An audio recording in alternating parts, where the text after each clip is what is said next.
Est-ce qu'on peut savoir les points abordés? Bon, aujourd'hui, il y avait un seul point. Nous nous sommes retrouvés après la signature des accords, parce qu'au cours du dialogue, il y a eu des frustrations.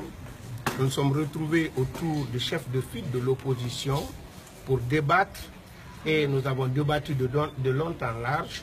Ce qui est apparu, c'est que chaque leader de l'opposition a exprimé sa volonté de rester au sein de cette opposition, de renforcer les rangs pour partir ensemble aux élections locales, ensuite de faire en sorte que nous gagnions le maximum des conseillers.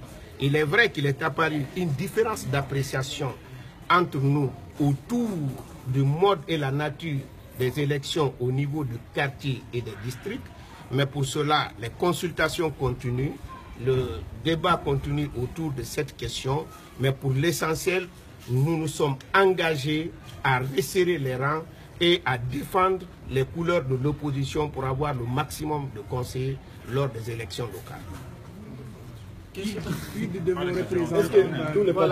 Est-ce qu'on peut savoir pourquoi le porte-parole de l'opposition n'est pas là aujourd'hui?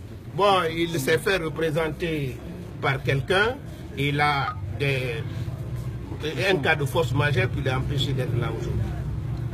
Est-ce que tous les partis de l'opposition du républicain ont pris part à cette réunion? L'essentiel est là. Si le leader n'est pas là, son représentant est là. Et nous avons pu sauver l'essentiel, c'est l'unité de l'opposition, de remporter le maximum de localités au niveau de ces élections qui pointent à l'horizon et de veiller à l'application correcte des accords que nous avons signés avec la mouvance présidentielle. On pensait que M. Faye ne serait pas là aujourd'hui. Il est là déjà.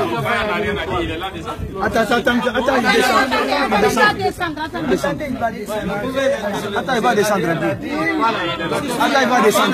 Il va descendre. Vous êtes de l'opposition. Il va descendre. Si je suis là, c'est parce que je suis de l'opposition républicaine. Au-delà, je n'ai rien à dire pour l'instant. Vous n'allez pas quitter, hein? Non, il est là. Mais je crois que je l'ai exprimé déjà. Le chef de file de l'opposition sur les accords, on ne vous a pas encore. Voilà, c'est vrai, monsieur. Je pense que des progrès importants ont été obtenus lors de ce dialogue. Nous avons obtenu que le fichier soit audité par un cabinet international. Nous avons donné des échéances. Il faut que le cahier de charge soit rédigé avant le 30 novembre par un comité paritaire comprenant donc l'opposition et la mouvance.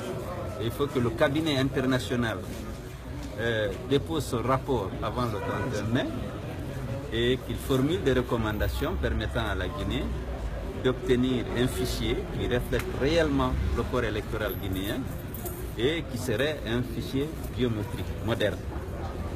En ce qui concerne la CENI, nous avons obtenu qu'une nouvelle loi soit adoptée,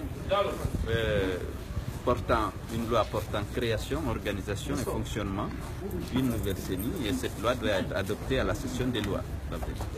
Nous avons obtenu que les chefs de quartier ne soient pas nommés, et les chefs de district. Ces bureaux-là, l'opposition souhaitait qu'on modifie le code électoral et le code des collectivités pour que les chefs de quartier soient nommés. Nous avons dit qu'il n'est pas question. Nous avons trouvé un mode d'élection des bureaux de quartier, de chefs de quartier, en tenant compte de la volonté des habitants de chaque quartier et de chaque district, en utilisant naturellement les listes qui vont être présentées pour les élections communales pour désigner les membres du bureau de quartier à la proportionnelle. Donc ce sera un scrutin à la proportionnelle indirecte qui va désigner les bureaux de quartier des districts. Est-ce que vous pensez que ces accords sont réellement respectés?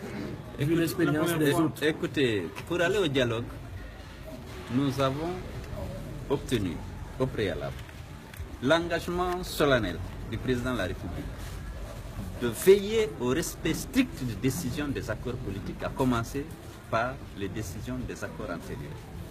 Je pense que jusqu'à présent, le président de la République a joué son rôle justement au cours de ce dialogue pour que les décisions antérieures soient respectées.